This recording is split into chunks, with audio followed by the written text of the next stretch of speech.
¿Más o menos se ve bien? Sí, perfecto, Carlos. Sí, se ve bien, se Vale. ve bien. Buenas tardes a todos y a todas. Bienvenidos a esta jornada del proyecto MATLAB TV.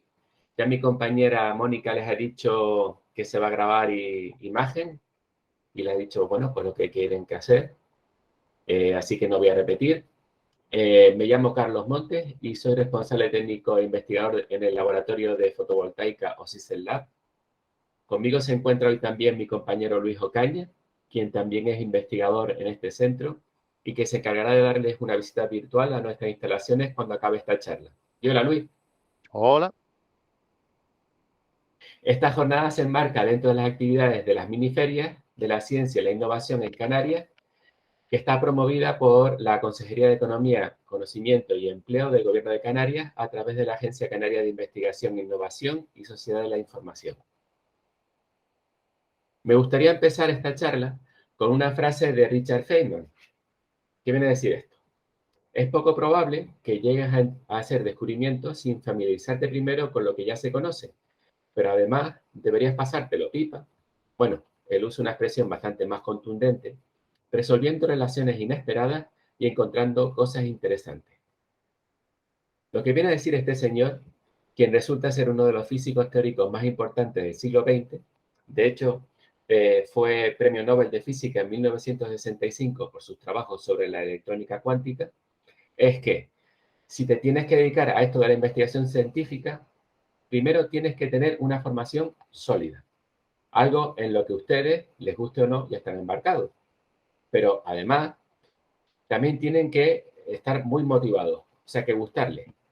Aunque quizás una mejor traducción de lo que él dijo fuera usar la palabra estimulante o que te dé un subidón. Que realmente no sé cómo lo dicen ustedes hoy en día porque estoy un poco anquilosado.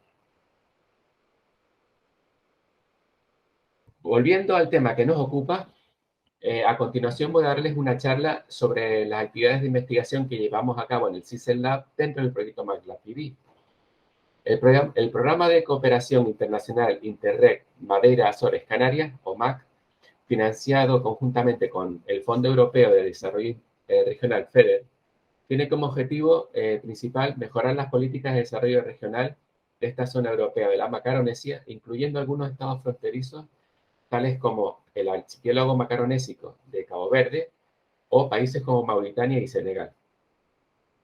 Estas mejoras se conducen a través de 5 ejes prioritarios claramente definidos, de entre los cuales destaca el eje 1, que está dedicado a potenciar la investigación, el desarrollo tecnológico y la innovación. Pues bien, el proyecto MATLAB TV hace uso de esta línea de financiación para actuar en la mejora de las capacidades de infraestructuras de investigación, desarrollo e innovación en el sector de las energías renovables y la eficiencia energética de Canarias y Senegal, lo que en nuestro laboratorio se ha traducido en la adquisición de equipamiento necesario para continuar la investigación que llevamos haciendo desde hace unos años en energías renovables, particularmente en el desarrollo de células solares de capa delgada basadas en perovskita. Pero vayamos por partes. Las energías renovables se fundamentan en el aprovechamiento de recursos en principio inagotables que hay disponibles en la naturaleza, como la biomasa, la luz del sol o el viento, mientras que la eficiencia energética hace referencia a un uso eficaz de la energía. En este sentido, ¿cuál es la fuente energética renovable por excelencia? Indiscutiblemente es el sol. Solo hace falta salir a la calle un día despejado, de los que por suerte en Canarias tenemos muchos, para sentirlo y darse cuenta. Ahora bien, tenemos que considerar que este recurso, aunque prácticamente inagotable, desde luego no está homogéneamente distribuido, en el sentido de que varía debido a diversos factores, como son la rotación de la Tierra, que da lugar a la asociación de noche y del día, la inclinación del eje de rotación de la Tierra, que da lugar a las estaciones,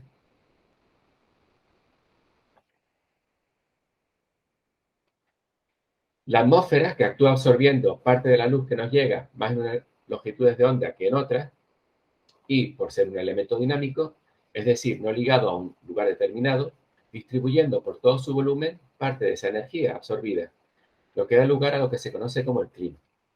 Todo lo anterior, junto con la esfericidad del globo terrestre, unida a las particularidades de la orografía que tiene su superficie hacen que este recurso energético se encuentre desigualmente repartido.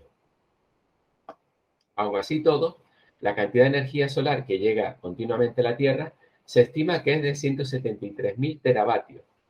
Eso supone más de 10.000 veces la cantidad de energía total que se utiliza actualmente en el mundo. Así las cosas, sería absurdo no buscar maneras de aprovecharla. Pero estoy hablando mucho de energía y aún no he definido este término.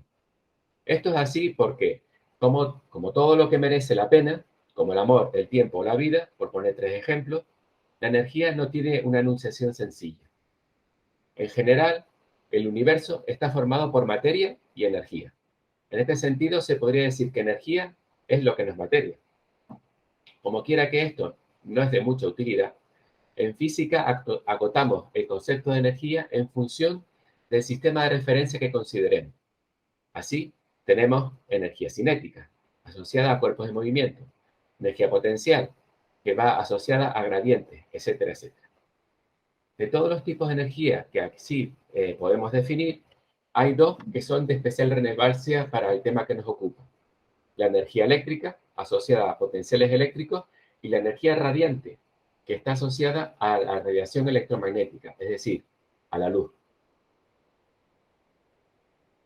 Pues bien, la interrelación entre estas 2 manifestaciones de la energía es lo que se conoce como energía fotovoltaica, que a su vez está basada en el llamado efecto fotovoltaico, observado por vez primera en 1839 por Edmund Becquerel al generar voltaje cuando expuso un electrodo a distintas fuentes de luz, incluida la luz solar. Este efecto no pudo ser bien entendido hasta 1905, cuando Albert Einstein, estudiando la emisión de electrones por parte de una superficie metálica iluminada, lo que se conoce como efecto fotoeléctrico, y basándose en la hipótesis de Planck, formuló que la radiación electromagnética está formada por paquetes de energía y que dicha energía es función de su frecuencia. A esos paquetes de energía más tarde se les denominó fotones.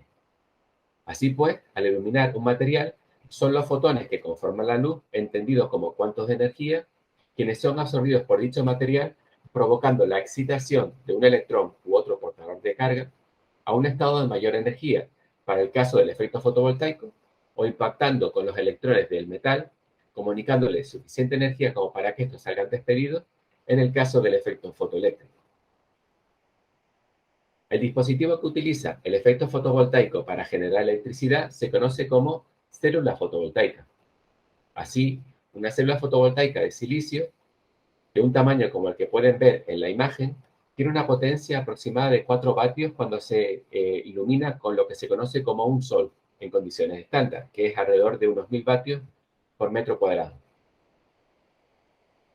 Para maximizar la capacidad de producción energética de las células fotovoltaicas, normalmente lo que se hace es que se conectan varios de estos elementos en serie, formando una matriz que, a su vez, se encapsula con una envolvente con el fin de darles protección frente a los agentes medioambientales. Esto da lugar a lo que se conoce como un módulo fotovoltaico, y es lo que ya se puede comprar hasta en ferreterías.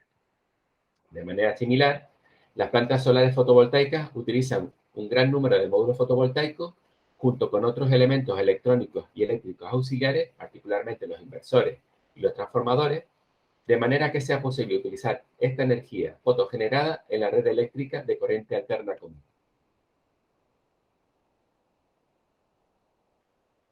Sí, pero ¿de qué están hechas las células solares fotovoltaicas? En este punto, permítame echar mano de una vieja conocida que este año, si no me equivoco, cumplió 153 años, la tabla periódica de los elementos.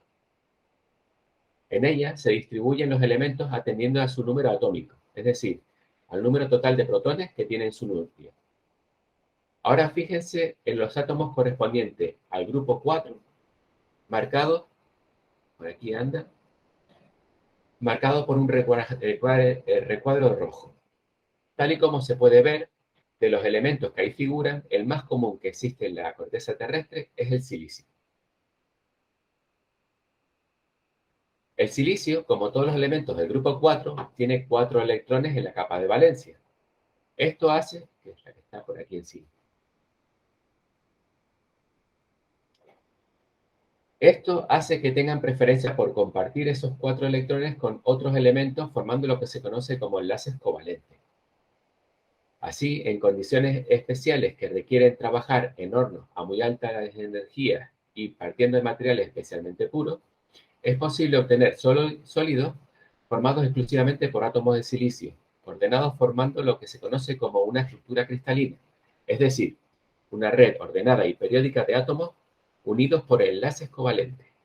Estos sólidos cristalinos tienen propiedades muy útiles y, en particular, para el caso que nos ocupa, nos interesa la capacidad que les infiere de comportarse como un elemento semiconductor, es decir, o bien como conductor o bien como aislante en función de las condiciones.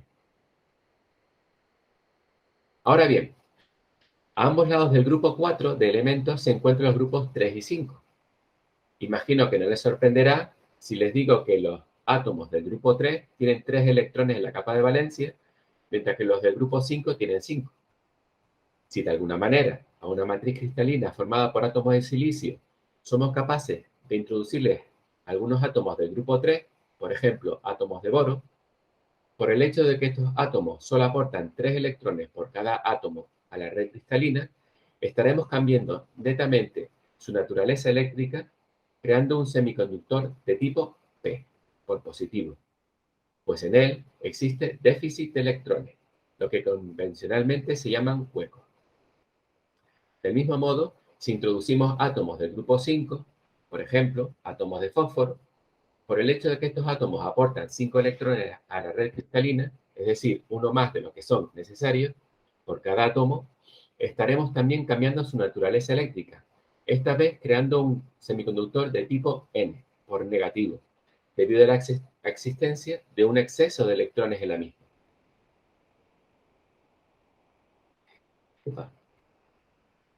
Y es aquí donde se pone la cosa interesante, porque si de alguna manera juntamos un semiconductor de tipo N con un semiconductor de tipo P, formando lo que se conoce como un diodo, en la zona donde estos dos semiconductores se tocan, se forman una unión PN, en la cual tiene lugar un fenómeno muy curioso, y es que ocurre una difusión de electrones desde el semiconductor N hacia el semiconductor P y viceversa, huecos desde el semiconductor P hacia el semiconductor N, creando una acumulación de cargas opuestas en los bordes de ambos semiconductores, conocida como zona de carga especial, que cuando alcanza el equilibrio suele ser de una media micra.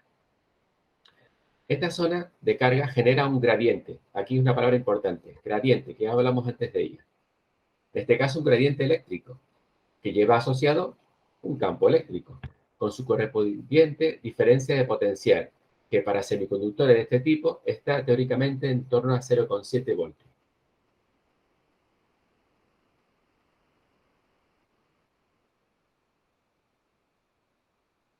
Pues bien, si me han seguido hasta aquí, que espero que sí, todo lo anterior viene a que es en las células fotovoltaicas donde se aplican los dos conceptos más importantes que he explicado hasta el momento. El efecto fotovoltaico y el gradiente eléctrico que se origina en un semiconductor dotado de una unión PN.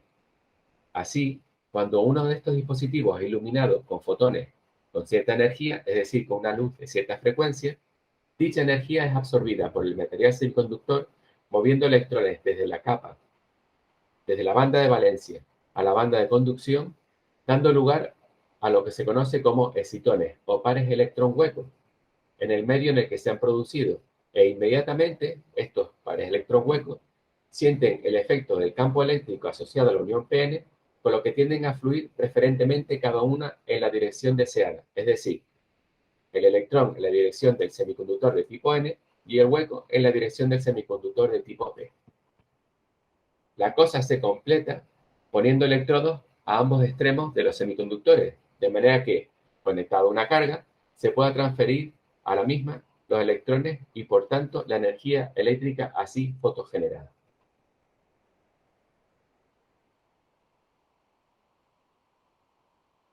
Quizás una forma mejor de entender este flujo de energía fotogenerada sería imaginarse el material semiconductor como el público de un estadio de fútbol y la manera en la que se transporta la excitación generada en una parte de dicho público vendría a ser como la ola mexicana que se forma a veces en los estadios de fútbol sobre todo cuando el partido es muy aburrido, si lo han visto en alguna ocasión. Todo esto lo hace la célula fotovoltaica en apenas,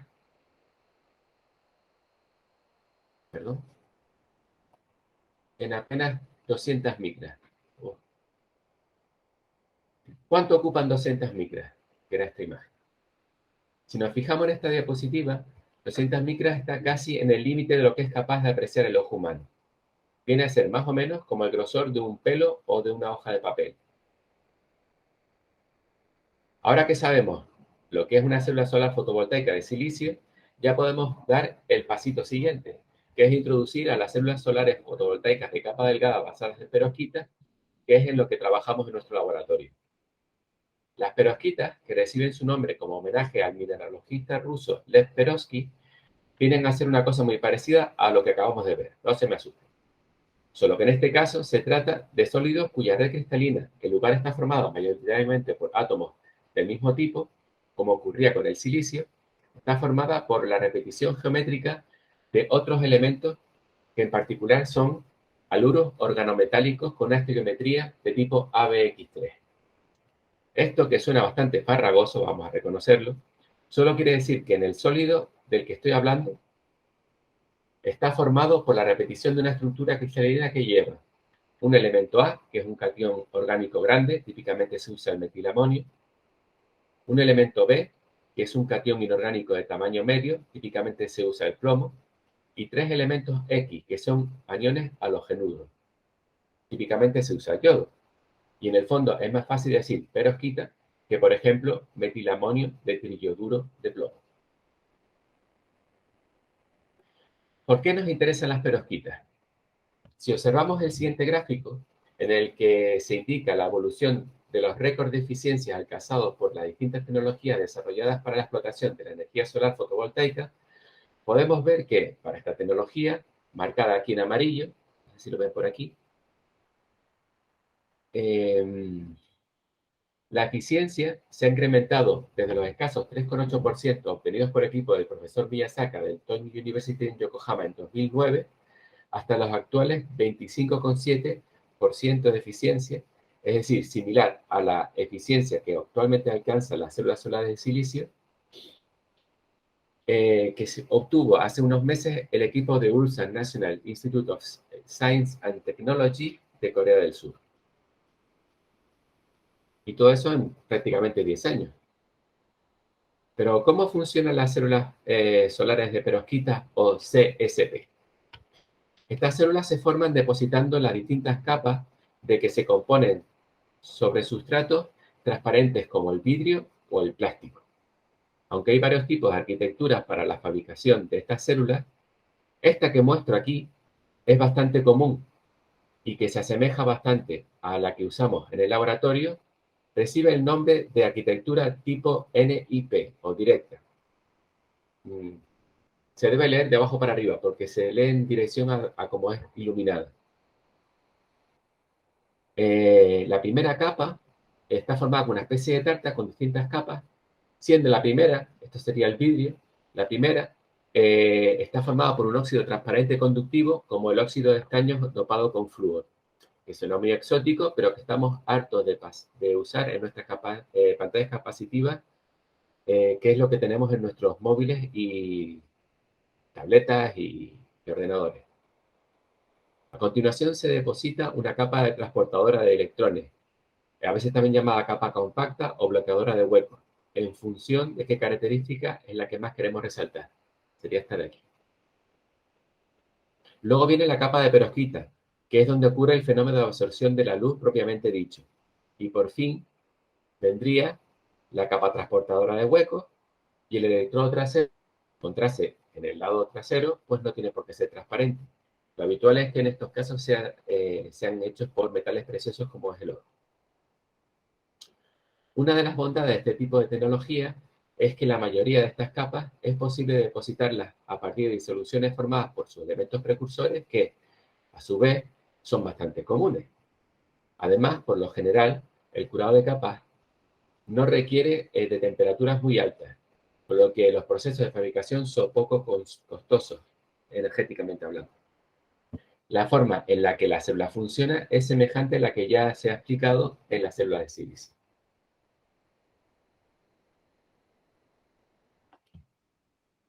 En estas imágenes pueden ver el aspecto que tiene una de estas células, así como un corte transversal de la misma. Como se indica, estamos hablando de dispositivos experimentales que en la actualidad tienen un área aproximada de 1 centímetro cuadrado. Pero esta no es la dimensión más importante que me gustaría que se fijaran. Lo que sí lo es su grosor. Y es que estamos hablando, para la capa de perovskita, de un grosor de unos 400 nanómetros. ¿Qué significa tener un grosor de 400 nanómetros?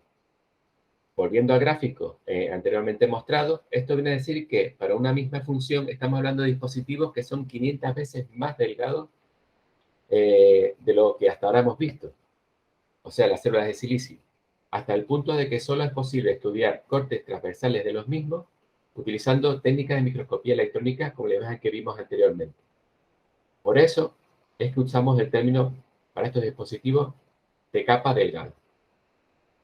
De aquí se deduce también otra mejora significativa que tiene este tipo de tecnología, pues supone un gran ahorro en cuanto a la cantidad de material que es necesario para su implementación. No todo en las perovskitas son ventajas. Este tipo de tecnología también tiene sus inconvenientes, y aquí están resaltados los más importantes.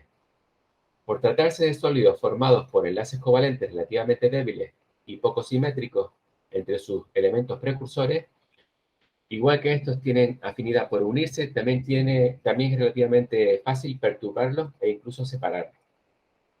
Para no hacer esta charla interminable, no voy a entrar mucho en los agentes causantes de lo que se conoce como la degradación de este tipo de materiales. Pero de todos ellos, sí que quisiera hacer mención especial a la humedad ambiente. Y por otro lado, también quisiera llamar la atención acerca de la toxicidad de algunos de sus elementos constituyentes. Sobre la humedad ambiente, decir solo que el agua, en contacto con la perovskita, incluso en pequeñas cantidades, es capaz de alterar significativamente su apariencia y, por tanto, su capacidad de producir energía. Para saber más sobre la toxicidad de algunos de sus elementos constituyentes, de la perovskita me refiero, en particular el plomo, les recomiendo que vean el episodio número 7 de la serie Cosmos en la temporada de 2014. Un episodio que se llama La habitación limpia.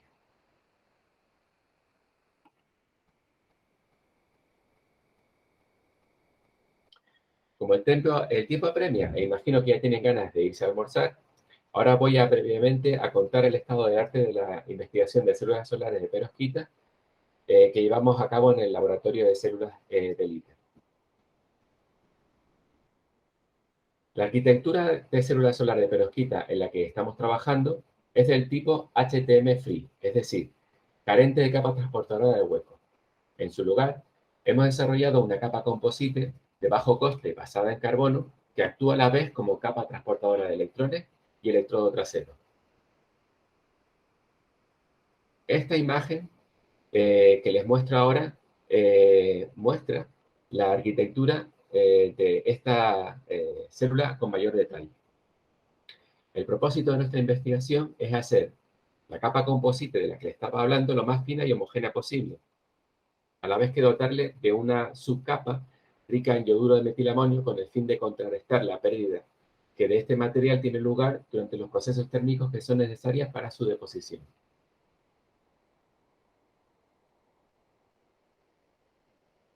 Hay tantas capas en este tipo de células que su fabricación resulta bastante laboriosa.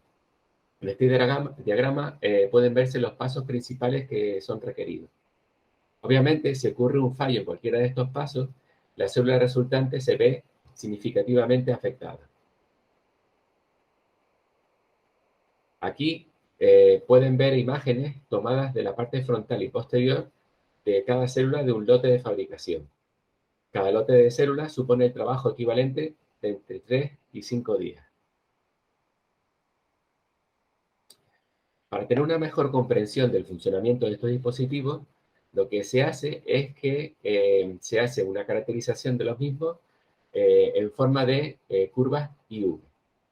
Las curvas IV son representaciones gráficas que muestran la relación que existe entre el voltaje aplicado a un dispositivo eléctrico y la corriente que fluye a su través. Dichas curvas pueden hacerse en barridos rápidos, en barridos lentos o en condiciones de estabilidad y también en dos direcciones, es decir, directa, de valores de corriente y voltaje negativos a positivos, o inversa, todo lo contrario, es decir, de valores de corriente y voltajes positivos a negativos. Aquí se muestra la parte del cuarto cuadrante de las curvas de corriente frente al voltaje medidas en la célula campeona de un lote. Por convenio se han invertido los valores de corriente para que quede en la parte alta. En la imagen superior se pueden ver las curvas obtenidas del dispositivo 3 días después de su fabricación, en las cuales la línea naranja representa la curva correspondiente a la medida directa en condiciones de estabilidad, mientras que la verde y la azul son mediciones realizadas rápidas del mismo dispositivo en direcciones directas e inversas respectivamente. En la imagen inferior, en líneas discontinuas, se pueden ver las medidas tomadas en el mismo dispositivo un mes después de su fabricación, y en el mismo gráfico, las líneas continuas representan las mediciones realizadas al mismo dispositivo inmediatamente después de que se le ha hecho pasar por un proceso térmico de 100 grados durante 30 minutos en un horno de estufa, seguido de un proceso de enfriamiento controlando su integridad de forma que no se delamine. Esta tabla recoge los parámetros principales obtenidos de la célula campeona del lote. Como se puede observar, los mejores resultados se obtuvieron después de haberla pasado, después de un mes de su fabricación y tras haberla hecho pasar por un proceso térmico y de enfriamiento controlado. La eficiencia obtenida en este caso fue de 1,32%, que es un valor bastante pequeño, pero bueno, es importante indicar que esto es el principio de una investigación, con lo cual tener un resultado de este tipo, aunque no es muy positivo, es bastante alentador. Y es alentador porque de este estudio ya se pueden empezar a recoger varias conclusiones. La primera es que el grosor del electrodo desarrollado, el electrodo composite del que le hablaba antes, debe reducirse algún más, con el fin de disminuir la resistencia en serie de la célula. En segundo lugar, a partir del comportamiento observado en las curvas IV, lo que se conoce como histeresis, la forma diferente en la que las curvas se comportan, da a entender que nuestras capas de perovskitas tienen una gran movilidad iónica en las mismas. Es decir, la red cristalina no es muy estable. Con lo cual es conveniente añadir a los elementos precursores de estos compuestos otros elementos estabilizantes, como son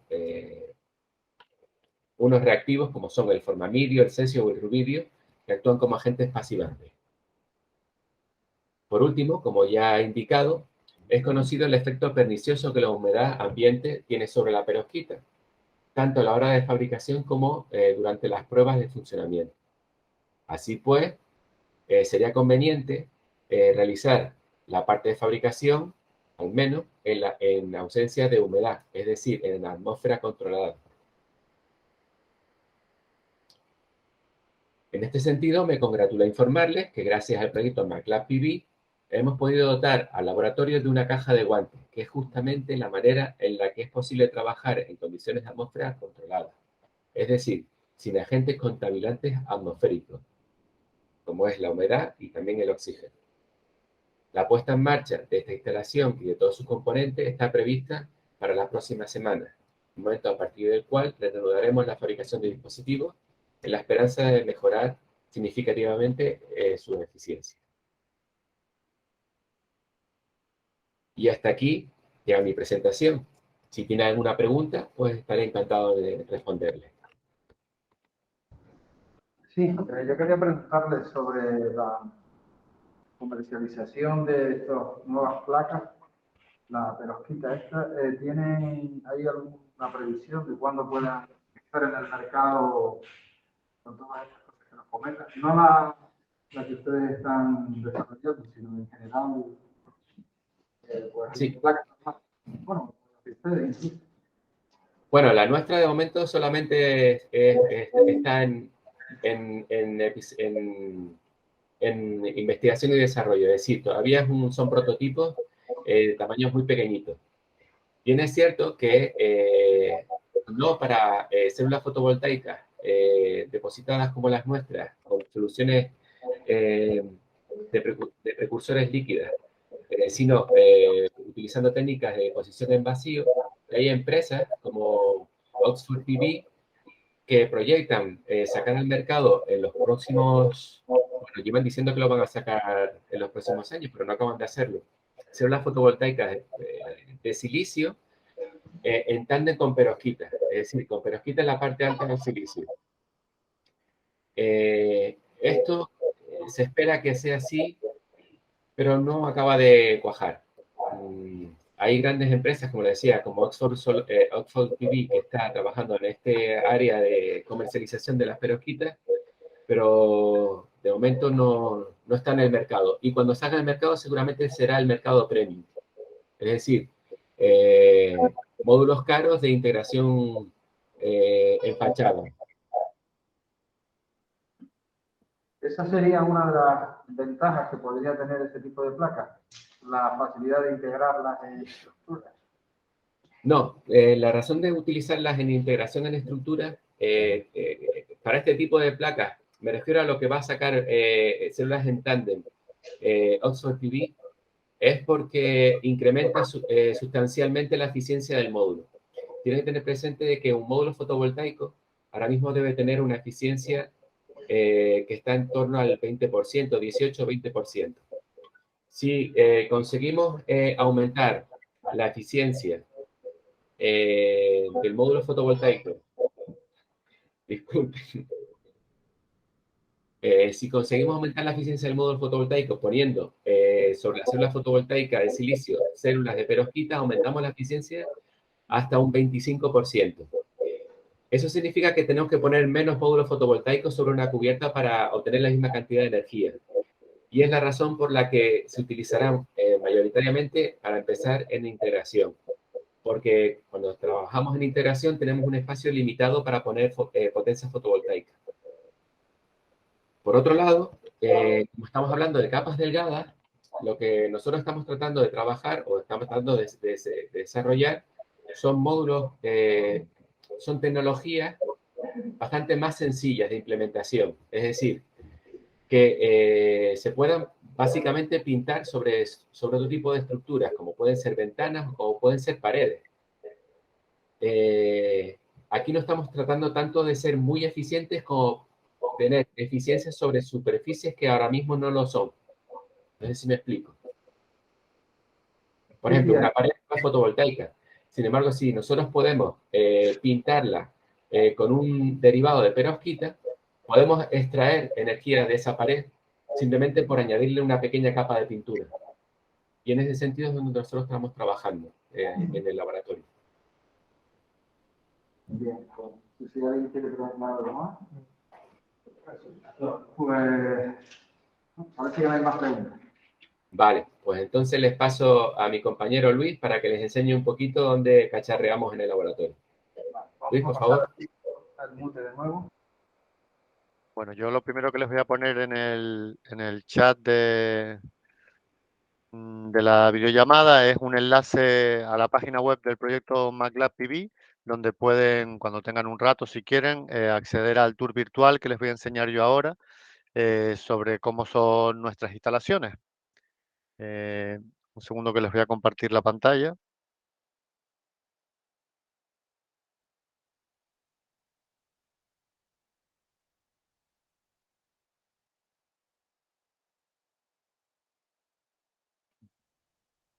Bien, este es el enlace al que van a poder acceder, que es la página web del proyecto, y en la pestaña del tour virtual pues pueden ver tanto la sala limpia como el laboratorio, la zona de caracterización, mejor dicho. Nosotros, tanto Carlos como yo, trabajamos en ITER. ITER es una empresa muy grande que tiene muchas áreas. Nosotros estamos dentro de lo que es el área de fotovoltaica, en el que se trabaja con todo lo que tiene que ver con la energía fotovoltaica, y dentro de ese área nosotros nos dedicamos a la investigación de células fotovoltaicas, y como ha explicado Carlos, concretamente de células fotovoltaicas basadas en estructura de perovskita. Bien, ¿y dónde desarrollamos esa investigación? Pues nosotros lo hacemos en el laboratorio de células fotovoltaicas de ITER, que está formado por 3 áreas. Una área que no la tenemos aquí en el tour virtual, que es la zona de trabajo, la zona de oficina, que no es tan enriquecedora de ver porque es igual a la de cualquier despacho. Sin embargo, es donde Carlos y yo pasamos mucho más tiempo. Tenemos un trabajo muy grande de lectura de artículos y de búsqueda de información, ya que nosotros lo que tratamos es de resolver problemas basados en estructuras de perovskitas, y para eso tenemos que saber lo que el resto de compañeros de la comunidad científica están trabajando y han investigado para poder apoyarnos en sus soluciones, y si no tienen soluciones, tratar de resolverlas. Cuando encontramos un problema que queremos resolver, desarrollamos una hipótesis o una posible solución para hacerlo, desarrollamos un proyecto, y ese proyecto consta de varias etapas. Una primera, que sería la de fabricación de esa solución, que la desarrollamos en la sala limpia, que les voy a mostrar ahora. Luego tenemos otra etapa en la que tenemos que medir los resultados que vamos a obtener de esos productos fabricados dentro de la sala limpia, que sería la sala de caracterización, que es esta otra que ahora veremos en profundidad. Y posteriormente tenemos que recopilar todos esos datos de nuevo en la zona de oficinas, donde los estudiamos, los analizamos y desarrollamos normalmente un artículo científico para poder transmitir al resto de la comunidad científica nuestros hallazgos, y así colaborar y poder avanzar. También nos sirve aparte a la hora de obtener subvenciones para proyectos. Muchas veces se valora el que la investigación desarrollada tenga cierto valor y se publique en determinadas revistas, ya que es una forma de validar que lo que se está realizando es correcto. Eso muestra interés a la hora de presentarse un proyecto, y consigues puntos para poder así continuar financiando tu financiación, que esa podría ser otra charla muy extensa de cómo poder financiar la investigación. Pero bueno, sin entretenerme más, les voy a enseñar lo que sería la parte de fabricación, que es la sala limpia. Esta sala limpia es este habitáculo que pueden ver aquí con varios equipos, pero antes de explicarles cada uno de los equipos, les voy a decir exactamente qué consiste la sala limpia, que no es más que un contenedor grande. Hombre, es muy bonito, está pintado de blanco, no es hermético al 100%, ya que saldría muy caro que fuera hermético, y tiene que permitir que salgan las sustancias que no nos interesan. Y en lo que consiste es en crear un entorno en el que esté controlado fundamentalmente las partículas de polvo. Para que se hagan ustedes una idea, Carlos les habló de que nuestros dispositivos son en torno a los 200, 500 micras, es decir, mucho más finos que un folio.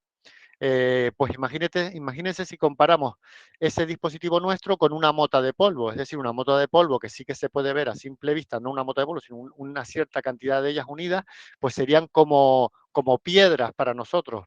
Es decir, contaminarían enormemente los dispositivos que estamos fabricando. Y esto supone un problema, ya que la contaminación de nuestros dispositivos hace que no funcionen correctamente, y si nosotros no vemos esa mota de polvo, no vemos ese defecto, cuando vemos que no funciona no sabemos por qué es. Entonces, si fabricamos en un entorno limpio, evitamos toda esa contaminación y estamos evitando todas esas posibles variables que podrían influir en nuestro dispositivo.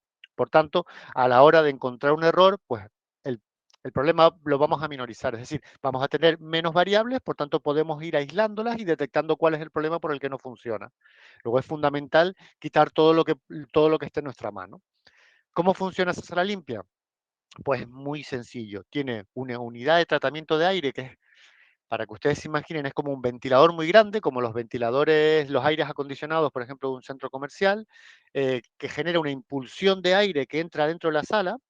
Ese aire que entra está limpio. Para que esté limpio, lo que hacemos es que le ponemos varios filtros, varias etapas, con unas telas con distintos mallazos, es decir, permite el paso de un determinado diámetro o tamaño de partícula, y lo va reduciendo de tal manera que primero evita pasar las partículas que son más grandes, luego las más finas hasta las más pequeñas, consiguiendo así que dentro de la sala entren partículas minúsculas que no nos van a afectar.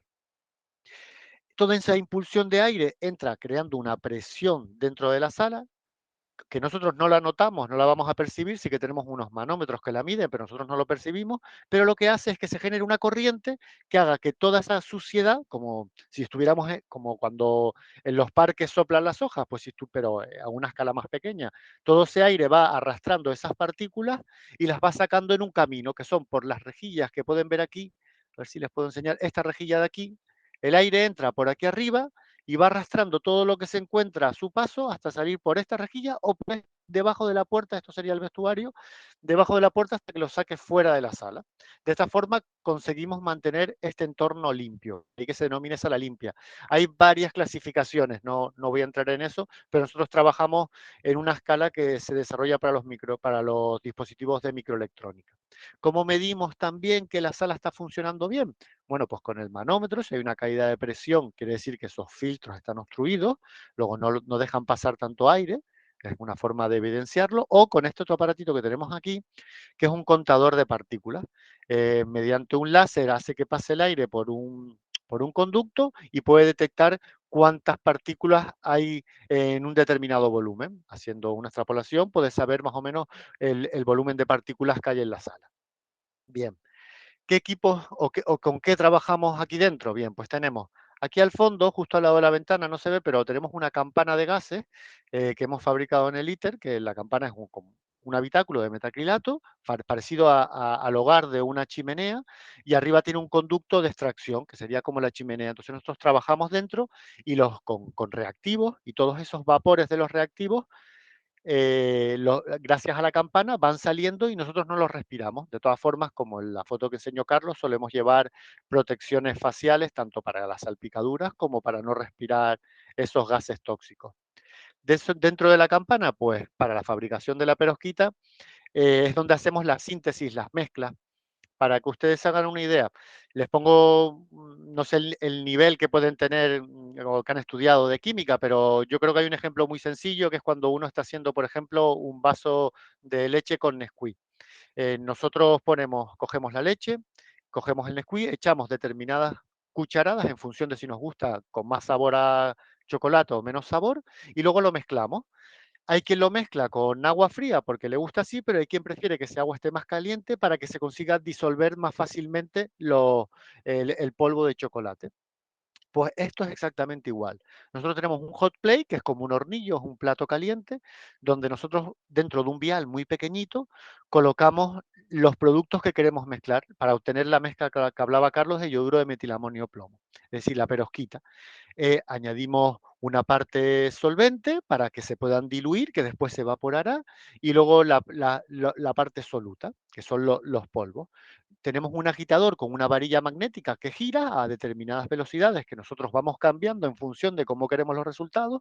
Si mezclas la leche muy rápido, la consigues mezclar más rápidamente, pero se genera espuma, mientras que si lo haces más lento quizás, o un potaje que haces en tu casa, lo haces más lento, queda con más sabor.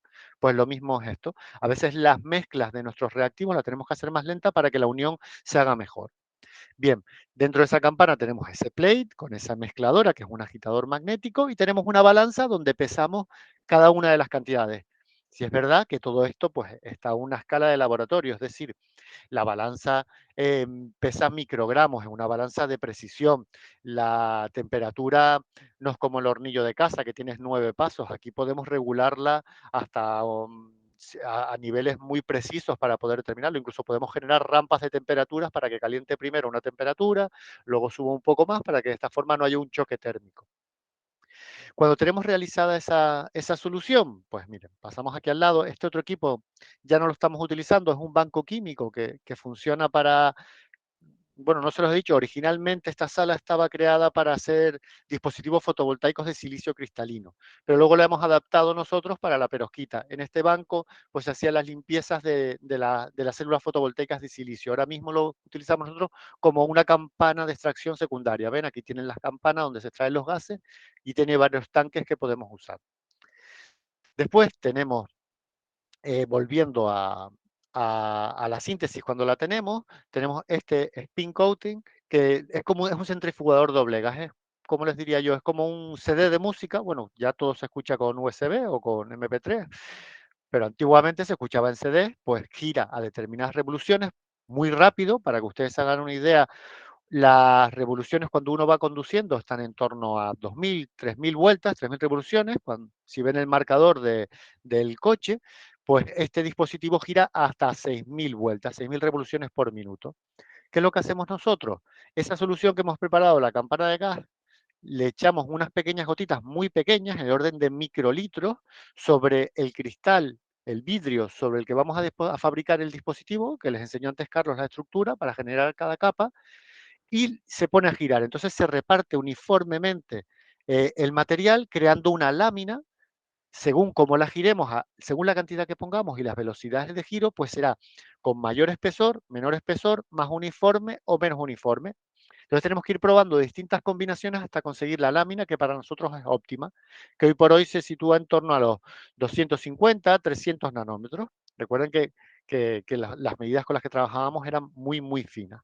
Una vez tenemos la capa, pues venimos a este otro horno. Bueno, realmente es una estufa, es de baja temperatura. Para nosotros baja temperatura está entre 100 y 200 grados, que es a lo que realmente trabaja un horno de casa. Con este horno hacemos los curados, es decir, conseguimos que se evapore el solvente, la parte soluble que hemos utilizado para mezclar la parte sólida, y obtenemos la capa cristalizada. Bien, tenemos más tipos de hornos. Tenemos este otro, que sería un horno de alta temperatura, que alcanza hasta los 1200 grados, los consigue alcanzar en solo un minuto. Este horno ya no lo estamos utilizando porque una de las ventajas de los procesos con perovskita es que son a baja temperatura, lo que implica que son procesos más económicos. Es otra de las ventajas que tendría esto de forma comercial, que tendríamos dispositivos más baratos en un futuro. Pero bueno, volviendo al silicio, lo que conseguiríamos con este horno sería conseguir, al tener estas elevadas temperaturas, la unión que hablaba Carlos, P o N, que el dispositivo era tipo P o era tipo N, pues nosotros le tendríamos que añadir un dopante del símbolo contrario para poder obtener ese par electrón hueco, para generar ese par galvánico. ¿De acuerdo? Después tenemos este otro horno. Nosotros lo llamamos como el horno de Pisa, porque entra por aquí, tiene una cadena y sale por el otro lado. Tiene distintas etapas de temperatura. También se utilizaría para el silicio cristalino, que lo que hace es una primera etapa en la que se evaporan los solventes de las tintas conductivas que se utilizan para formar los electrodos, y otra segunda etapa en la que esa tinta se funde para que penetre y haga contacto con la parte P del sustrato para poder extraer esos electrones. Después tenemos otros equipos como son este CVD, también empleado para el silicio cristalino, que es un Chemical Vapor Deposition, es decir, que lo que es una campana que gracias a un ultravacío, si en condiciones de vacío, consigue mediante frecuencia y baja temperatura, en este caso en torno a los 300 grados, puede descomponer moléculas. Tiene dos entradas de gases. Por un lado tendríamos el silano, que es con silicio y hidrógeno, y por otro lado tendríamos el amoníaco. Al combinar los elementos con una frecuencia los podemos descomponer y formar lo que se llamaría el nitruro de silicio, el SiN. Es decir, tenemos que se utiliza para hacer una capa antirreflejante de los dispositivos fotovoltaicos. El color este azulado que ustedes ven siempre en los paneles fotovoltaicos del Leroy Merlin o en cualquier casa, pues ese color azulado se debe fundamentalmente a esta capa de nitruro de silicio, que lo que hace es reflejar, es conseguir captar la máxima luz y evitar las pérdidas por reflexión. ¿De acuerdo? Y luego esta otra pequeña máquina que tenemos aquí es una screen printer. Muchos de ustedes probablemente llevan camisetas que se les han ido a hacer a alguna tienda, que les hacen una serigrafía, pues es una serigrafiadora. Lo único que la diferencia es que esta no lo hace con una tinta común, sino lo hace con una tinta conductiva. Normalmente para el silicio es plata. En el caso nuestro, para nuestra investigación en perovskita, que les comentaba Carlos, es con tintas con carbono. Hacemos mezclas con este otro horno, este molino de 3 ejes que tenemos aquí. También se utiliza para hacer pinturas o para hacer cremas de chocolate. Lo que son 3 rodillos que hace que pase la pasta por uno primero, lo va moliendo, pasa al siguiente y va haciendo varias pasadas. De esta forma consigue que se muela la parte más sólida y se homogenice. Es decir, conseguimos una mezcla más homogénea que si lo mezcláramos nosotros directamente pues con una espátula. Cuando tenemos esa tinta bien homogénea, la utilizamos en esta impresora con una malla que deja solo pasar la tinta por donde queremos y generamos distintos patrones, es decir, distintas formas de electrodos que con esto hacer varias arquitecturas, probar distintos electrodos para ver cuál es el que es más eficiente. Una vez tenemos todo este dispositivo fabricado, bien, pues nos vamos a lo que sería la sala de caracterización. Esta sala de caracterización tiene algunos elementos de fabricación que no podemos tener dentro de la sala limpia porque contaminan, son los primeros que les voy a nombrar, que es este láser, es un láser pulsado que nos sirve para marcar las muestras. En un laboratorio es muy importante saber, trabajamos igual con 200, 300 muestras, no que igual la fabricación empieza el lunes y la acabas al lunes de un mes siguiente y tienes que tener bien detectada cuál es cada una de ellas. Entonces le creamos un número que con los distintos procesos se va borrando y siempre la podemos detectar. También la usamos para la perovskita, pues para formar el contacto que les enseñaba Carlos en la estructura, que es un vidrio conductivo, similar móviles, tenemos los móviles, pues nosotros tenemos que eliminar parte de esa conducción para evitar cortocircuitos donde queremos que conduzca y donde no queremos que conduzca. Bien. Y después tenemos otro equipo que se ve aquí, no es este Sputter Coater, no se ve muy bien en la imagen, que nos lo cedió el SEGAI, el Servicio de Asistencia a la Investigación de la Universidad de La Laguna, con el que podemos hacer deposiciones de contactos. Lo hemos probado con la perovskita, pero da problemas porque el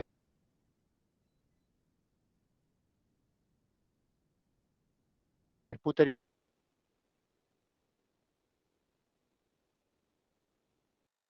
que partículas caen simplemente.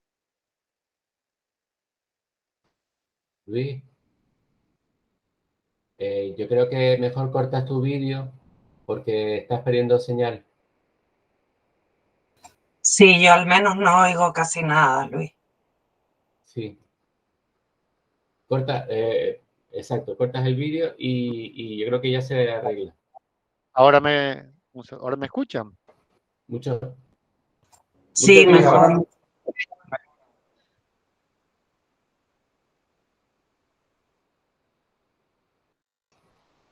Ahora no te escuchamos nada.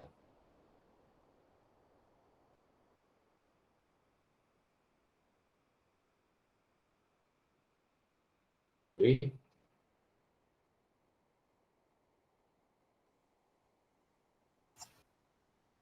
Luis, no te oímos. Luis,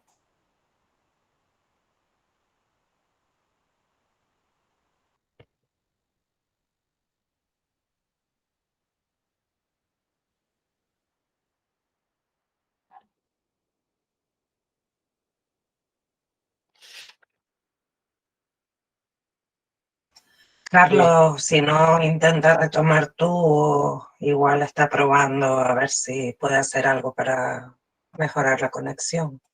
No, no funciona. Ahora sí funciona. Vale, Sí, nada, ahora he te oímos desconectado bien. la cámara. Bueno, pues voy a intentar seguir. Si se vuelve a cortar, pues sigues tú, Carlos. Vale. Bien, pues como les decía,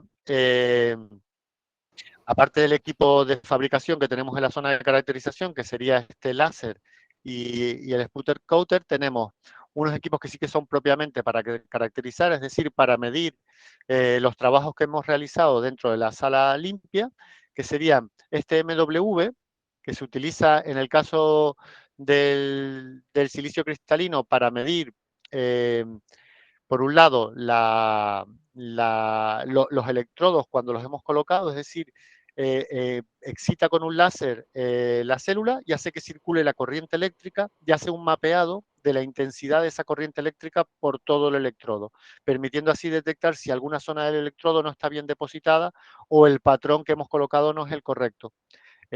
Marca con un mapa de colores dónde estaría el defecto.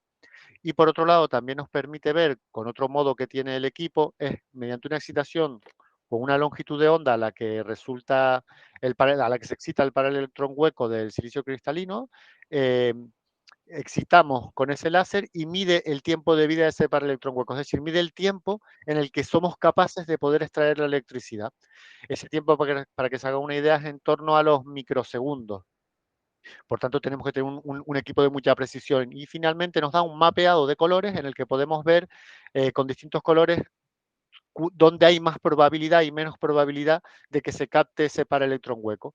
Si el color es uniforme, hemos visto que nuestra deposición, lo que hicimos con el centrifugador doblega, con lo que giraba parecido a un coche, que era como un CD, si conseguimos que esa lámina sea uniforme, pues entonces esos tiempos de vida serán uniformes. Si no lo es, pues quiere decir que probablemente nuestra fabricación está siendo incorrecta y tengamos que cambiar pues la cantidad que depositemos o las revoluciones a las que va a girar.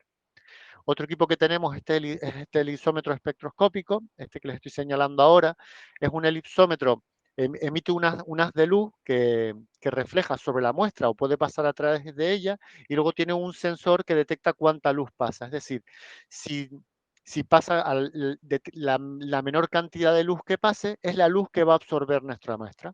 Cuanta más luz absorba nuestra muestra, más cantidad de electricidad va a poder generar.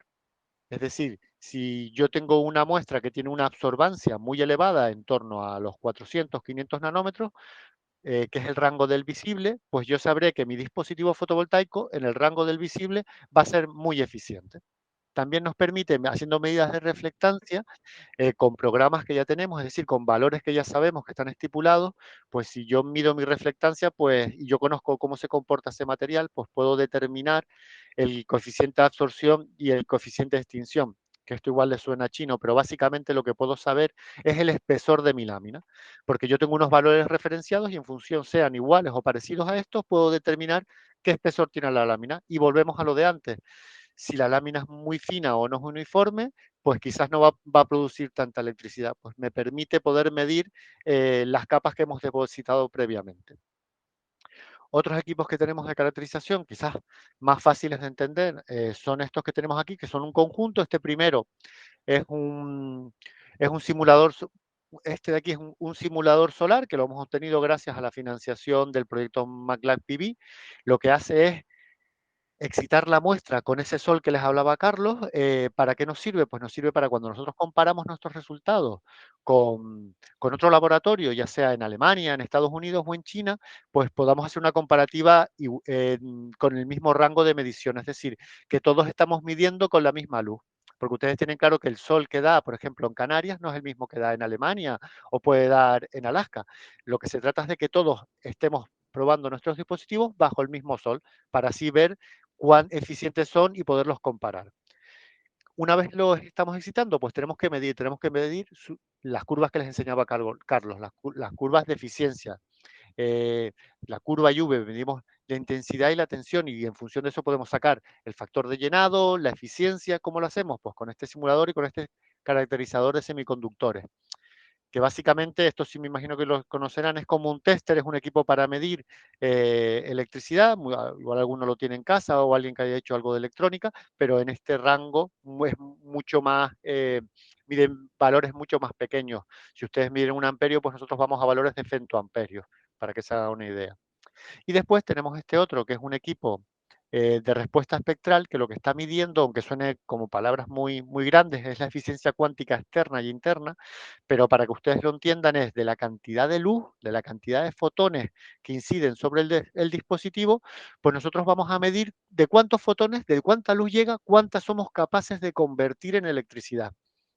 Puede llegar una gran cantidad de luz, pero después, por los defectos de nuestro dispositivo, solo transformamos un 5%. Pues ese es el valor que estamos determinando. Y nos lo da por cada longitud de onda, es decir, en la zona visible, en la zona ultravioleta, en la zona más del infrarrojo. Entonces sabemos cómo se comporta y en qué rango del espectro es más eficiente. Y después, combinando este equipo con este que hay aquí a la izquierda, que luego les enseñaré, o con el elipsómetro, es decir, restando las pérdidas por reflectancia, podemos determinar la eficiencia cuántica interna.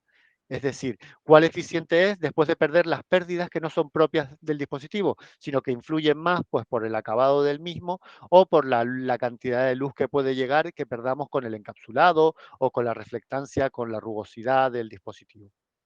Y por último tenemos este fluorímetro o sistema óptico.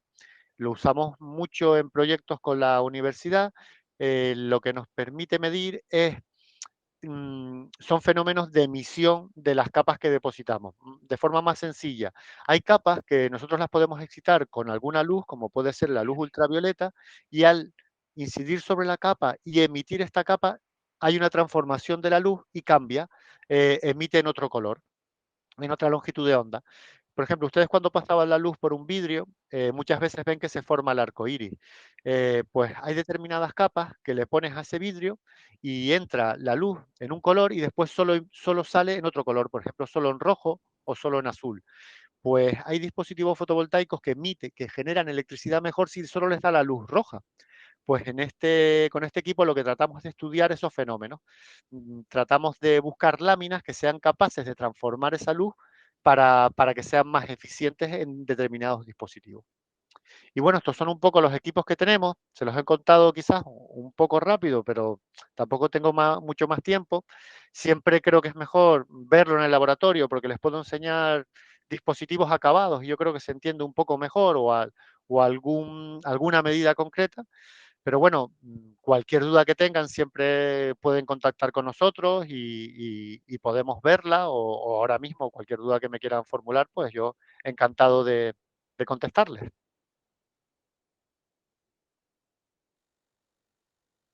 ¿Se me sigue escuchando? Sí. Sí, Sí, yo creo que están un poco tostados. Quizás, ¿no? A ver, ¿alguno de ustedes quiere hacer alguna carrera científica? ¿Dedicarse a la investigación? no, hay alguna vocación aquí, no hay vocaciones. ¿No hay vocaciones? Bueno, esto es un grado medio de formación profesional y la vocación de ellos es terminar y ir al mercado laboral. No te oí lo último que dijiste, es un grado medio de, perdón. El curso que hay aquí es un grado medio de formación profesional, que las aspiraciones que ellos tienen ahora mismo es salir al mercado laboral en cuanto terminen. ¿Y en qué área específicamente? Esto es la familia profesional de instalaciones y mantenimiento y dentro de ahí un ciclo de técnico en instalaciones frigoríficas. Técnico de instalaciones frigoríficas. Climatización. Bueno, sí, nosotros vemos un poquito de energía fotovoltaica, pero vamos, a nivel de instalación. Ah, bueno, de todas formas, una parte sí las habrá interesado, al menos cómo funcionan las células fotovoltaicas. Sí, Porque al fin y sí, al cabo es lo que van a estar manejando. sí. Pues la buena noticia es que hay trabajo para ustedes. Sí, lo sé. Y ellos también lo saben. Porque en los próximos años, más teniendo en cuenta al precio que se está poniendo la energía, esto va a ser un corre-corre de instalación fotovoltaica, porque se han unido dos fenómenos. Por un lado, el encarecimiento de la luz y por otro lado, el abaratamiento de los equipos fotovoltaicos. Sí. Yo me acuerdo cuando empecé a trabajar en esto de la energía renovable, incluso para institutos tecnológicos como el nuestro, hacer una instalación de fotovoltaica era impensable, teniendo ya parques eólicos, porque el retorno sobre la inversión era inviable, a no ser que tengas dinero público que quemar, que nunca ha sido nuestro caso. Sin embargo, pues a partir de 2006 se le dio la vuelta a la tortilla. Y a partir de ya, ahora mismo, quien pueda permitírselo, yo le recomiendo que tenga una instalación fotovoltaica en su casa. Yo tengo una en mi casa, aprovechando que tengo ahí un tejadito. Incluso el otro día fui a una charla muy interesante sobre una cooperativa de autoconsumo que se está generando ahora en La Palma, por cierto. Sí, aquí hay, bueno, y va a haber ahora mucha inversión también, creo que en torno a 800 millones para todo esto de las energías renovables. Y aquí en La Palma, a través del proyecto hecho de La Palma Sostenible, intentan que se genere con diversas técnicas parte de la energía, no sé qué porcentaje de la que se consume aquí, ser menos dependiente de las centrales eléctricas. También hay proyectos de geotermia ahora en marcha y hay varias cosas por ahí interesantes. Pues en todo eso hay que meterse. Ese es el futuro. Y me gusta la aproximación que están haciendo ustedes de La Palma con el concepto de la cooperativa autoconsumo.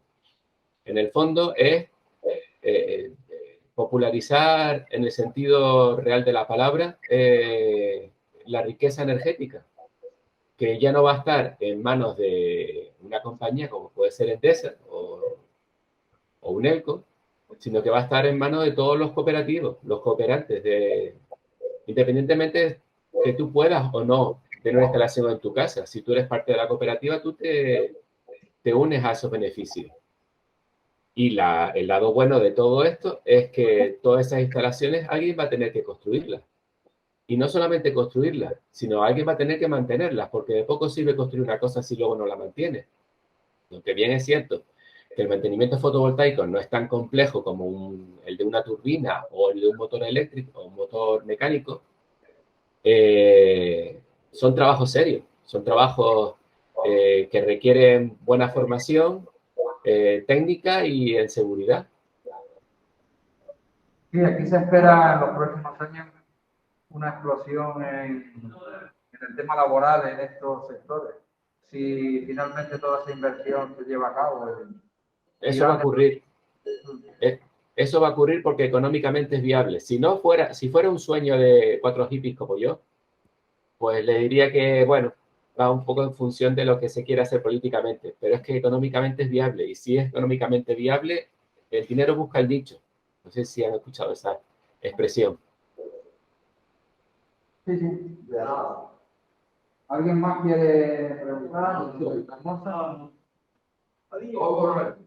Bueno, pues a nosotros nos ha tocado el timbre ya para cambiar de hora. Gracias por la presentación. Y bueno, cuando tengan algo interesante, pues nosotros siempre nos interesa apuntarnos a estas cosas. Pues encantado de estar con ustedes. Perfecto, muchas gracias Bueno. por participar. Saludos. Saludos. Bueno.